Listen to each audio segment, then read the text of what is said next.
Glenn, welcome to another edition of Sponsorship Unpacked. Obviously, we love to throw on the table all manner of conversations and discussion topics so we can talk through what we're learning and what we're discussing with our clients and prospective clients, and also when we're in the marketplace looking for sponsors for some of our clients as well, what we're seeing. Um, Love all your thoughts. You've been doing an amazing job on social media, and I know that we've been getting a lot of comments on how successful that's helping people become, because it's just testing their thinking. So, firstly, welcome. Thank you, mate. Always happy to jump on and have a conversation and hopefully provide a little bit of gold for someone who's working in this space. 100%. And actually, normally the way we do this is, you chuck a topic to me, and we sort of get bounce back and forward. But I'm just gonna pick up something that you actually did on a post recently today. So that I think is really, really important. And we do speak to so many different sports organisations, right the way from or we call it sports properties, right the way from very, multinational sports organisations who are some of our clients who we speak to and consult with, or right down to individual athletes who are looking for their own sponsors, and everywhere in between. And everybody has a different lens in which they have to look at sponsorship through. So we can't just assume that everybody has the same access to assets and access to an audience and can provide the same benefits for a sponsor. It's just not realistic. But the one a post you did recently, I feel like is a great one to pick up today and dive a little deeper into, because I'm not going to let you get away with just a 1 minute post and that's it. So I'd like to talk about where assets are limited. In particular, we talk about netball. In fact, I had a conversation with the netball club this morning. Very very similar. They're limited in assets. Probably actually they get given more assets than others at a location, but netball clubs at what would you call it, an association venue are often limited. We see it from a basketball club point of view. The association from a basketball point of view is asset rich, but the club is asset poor from a signage perspective. And that's where, I want to challenge you to come up with some creative thinking. I think the other one you used was a volleyball club as well.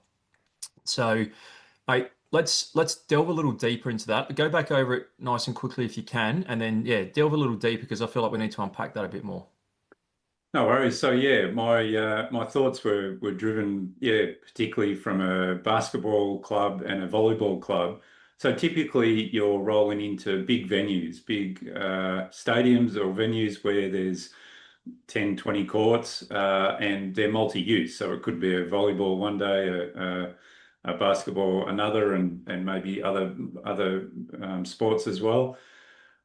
We're all reasonably well programmed, particularly when we, turn up to a football stadium or a football ground or similar. We can see signs all over the place, and our immediate thought goes to that is what sponsors are after, is a sign on the fence. So when you're a volleyball club and you turn up to a stadium, you don't have that luxury. You don't have the ability to roll up and put a set of 10 logos out on the wall, because it's not your venue. You may be there one week and you may not be there. So it is very easy to get lost into the what are my assets? What can I actually provide value to our sponsors? So that's where we challenge and provide some guidance to clubs as to what are your assets. So the types of assets that you do have, you need to think about what you have control on, and therefore can provide the benefit of a logo, particularly where we are talking about logos today. So things like your uniform. So you may or may not be able to put a sponsor on a uniform. That will depend on your association and the rules, the bylaws. If not that, things like coaches' uniforms, coaches' jackets, water bottles, coaches' bags, playing players' kit bags. They're all assets that you do have.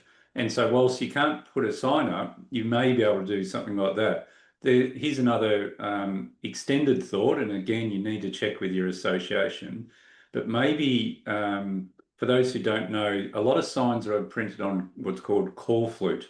So call flute is a sort of plastic board, quite light, and portable, you may even be able to turn up with a call flute, a sign that you could put on the floor, like an A-frame or lean against something. So may or may not be possible in your association.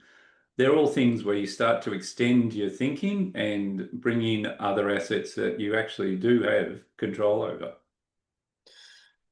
100%. And control is the right word because when you can control it, you can then scale it, yeah, and improve it. So, the other one is core flute or plastic banners that you can hang up behind coaches or the association, or sorry, the club this morning that I spoke to had it was a played at a netball association and had a marquee that they would put up, so a small little marquee, which helped enormously because they were able to brand it. So there are different ways. Teardrop banners, for example, can sometimes work. Again, it all depends on the bylaws, but me, Glenn, I'd always be um, advocating for our clients or prospective clients or those just wanting to learn a little bit more to go and test the bylaws and make sure you're getting as many assets as possible to provide to sponsors. Because at the end of the day, they are that's where the sponsors are going to get their value, and that's where they're going to pay your club more money to engage a community. Actually, interesting little side discussion, and I love what you just said. Is sometimes these bylaws are steeped in history and maybe not either up to date, nor people may not know all the details. And I have seen countless times where the conversation goes, "Oh no, you can't do that." You actually dive deep and you actually push, and sometimes it takes a little bit of fortitude to push through and test those. Stalwart brick walls, let us say, that a lot of associations have continue to test, push, and challenge. And you know what? I've seen on a couple of, or more than a couple of occasions, where a bit of common sense has come through, a bit of reality has clicked in, and actually, it doesn't matter if we put a sponsor on the logo on the bib, for instance, of a netball team, because actually, as long as it looks like this and fits into these categories, then it's fine. So I love that added thought. Go test the boundaries. The only way to move forward in this space, in fact, any space in sport, is to test the boundaries. As you know full well, and as you articulated, sometimes there are just things that are ingrained in history that no one's ever tested and no one ever questions. And sometimes it's when you question them that you unlock a significant amount of value, and that's what we find.